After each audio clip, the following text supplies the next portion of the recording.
Sunday's last video for you, though Monday has started.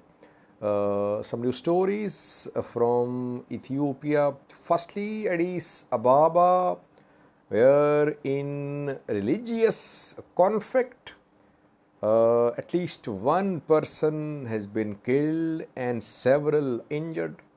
Clashes erupted between Protestant and Orthodox followers in Addis Ababa, Akaki, Kaliti sub-city.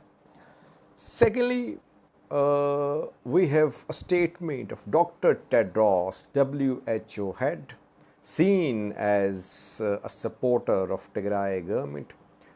He is once again urging Ethiopian and Eritrean governments to end blockade. Thirdly, a new story about an Eritrean athlete who has smashed 3 rackets today. And lastly, we have a video clip for you. The video clip shows a prominent member of Amhara diaspora based in the US, I think. We have been updating you about ongoing differences, disagreements between Amhara diaspora and Ethiopian government of PM Abiy. Now, this Amhara diaspora member is speaking very frankly, very openly about the ongoing rift between the diaspora members and Ethiopian government. He has leveled 3 allegations against PM Abiy's government. We have this video clip for you. Firstly, viewers, Addis Ababa city, Akaki Kaliti sub-city. Here, clashes erupted between the followers of Orthodox and Protestant faith, and at least one casualty has been confirmed, and several persons are injured who are receiving medical treatment. How did this clash start? Who started it? Overall, details are very sketchy, viewers, because so far Addis Ababa police, Addis Ababa government, no authority has issued any statement. What we have learned is from local sources. What we have learned is that clashes started between Oromia police and Addis Ababa youth first. Then the Orthodox youth members, they attacked a church, a Protestant church in Akaki Kaliti sub-city of Addis Ababa. Name of the church is Beska Mikane Jesus Church. The church was attacked. The people inside the church, they were attacked as well. Property was damaged. You can see pictures on your screen. The church was attacked. You can see some damage as well. In clashes between Orthodox and Protestant followers, several persons were injured. One Orthodox member has died. Was he killed in Orthodox Protestant clashes, or was he killed in Oromia police Orthodox clashes? That's not clear.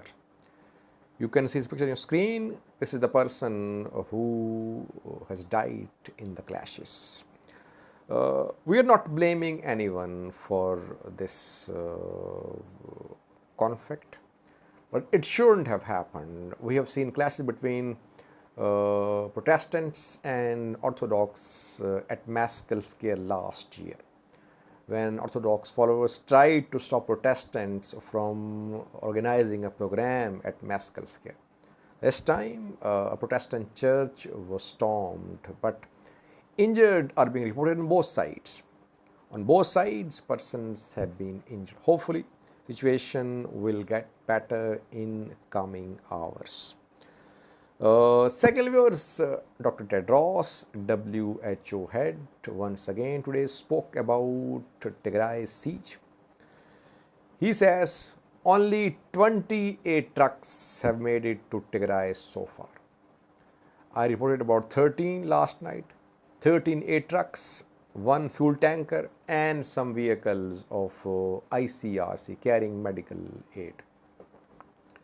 Dr. Tedros says that so far 28 trucks have entered Tigray. And Tigray has a population which is in need of aid around 6 million people.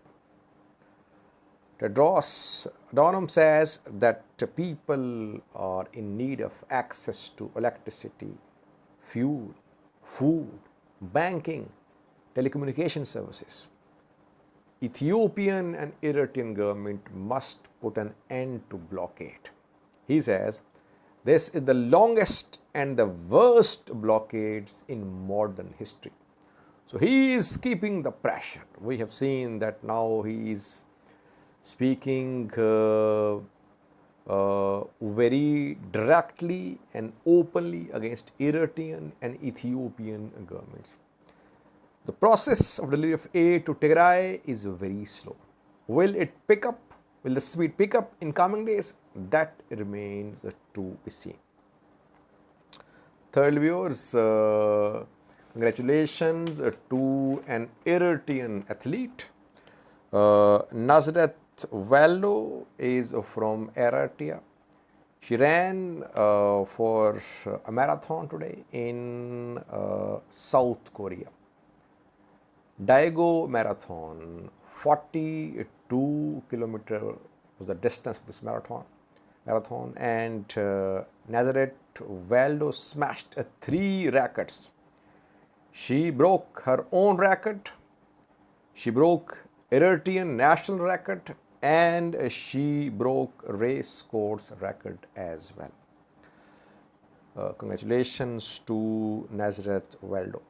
And lastly, viewers, we have been updating you about ongoing rifts between Amhara diaspora members and Ethiopian PM Abiy's government. Mostly Amhara diaspora members are supporting HR 6600 S3199, which are being supported by Tigray diaspora as well. The 2 bills pending with US House and Senate to propose sanctions on Ethiopian government.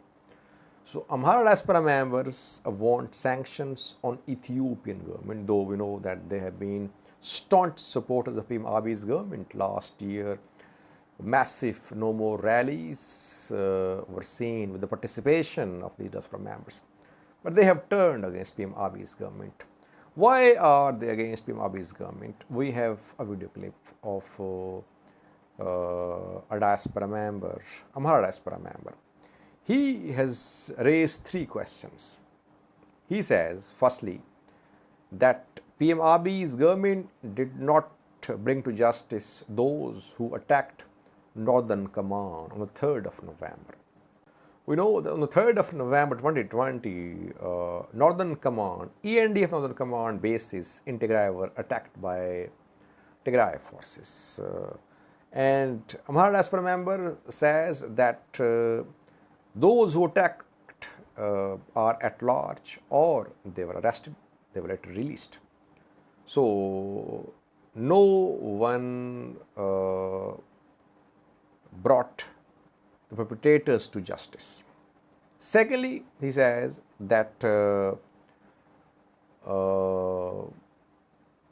Tigray is in need of aid, but when PM Abiy's government is agreeing to deliver aid to Tigray, it's not ensuring that Tigray forces withdraw from Amhara and Afar regions. And thirdly, he mentions Volkite. He claims, he accuses Tigray leaders that they are involved in ethnic cleansing of Amharas in Volkite. But the persons involved in ethnic cleansing, they have not been brought to justice as well. Watch this clip showing the concerns of Amhara diaspora community against Ethiopian PM Abiy's government. Thanks for watching. Bill, or you oppose this bill, if it's, from these pro-Abiy camps, that you are pro-Wayane or pro-TPLF. If we look at the the reality of the situation, who is helping out Wayane more than any other Ethiopian group? It'd be the Abiy administration. There was this notion of the law and order campaign to bring to justice these TPLF officials and fighters for crime against the Ethiopian state. That's what TPLF did. TPLF designed a strategy to attack the Ethiopian National Defense Forces of the Northern Command. They did.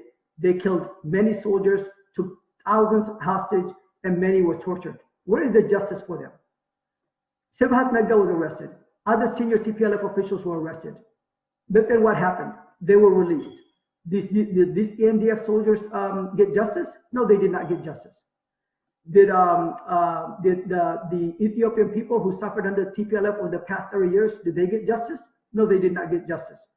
The Amhara people in Walkai were victims of ethnic cleansing and genocide for nearly 30 years. Releasing Sibhat Nagda, one of the founders and architects of TPLF. Is that justice for the Walkai people? No, that's not justice. Now, the Abiy administration calls a truce, a humanitarian truce, to make sure there's unfettered humanitarian access to Tigray. The Ethiopian people do not want the Tigray people to suffer. We want the Tigray people to have food. We want the Tigray people who are innocent victims to have, medicine. But when putting out the truth, putting out the statement, there was no precondition by the Abiy administration that the TPLF forces must leave the Amhara region that they have under their occupation, must leave the Afar areas under their occupation. As we speak right now, the TPLF has full control of 2 waredas in Wagamra, several kabeles, Talat, some parts of Adarkai, as well as several areas in Afar. No precondition by the Abiy administration that the TPLF must withdraw. However, in